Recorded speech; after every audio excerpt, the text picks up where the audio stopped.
You can see here an error.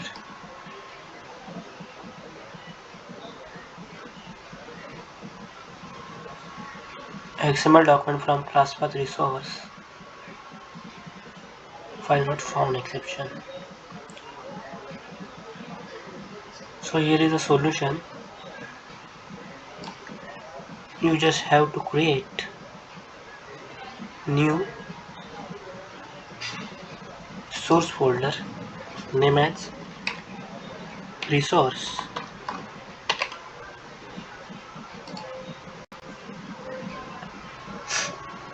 and just moving config XML file to resource. After that, just update your Maven project.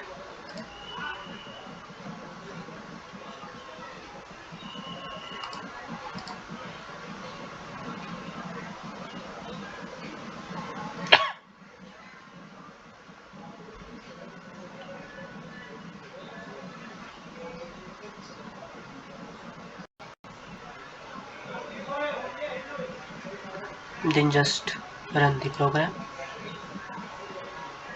Problem solved. Thank you.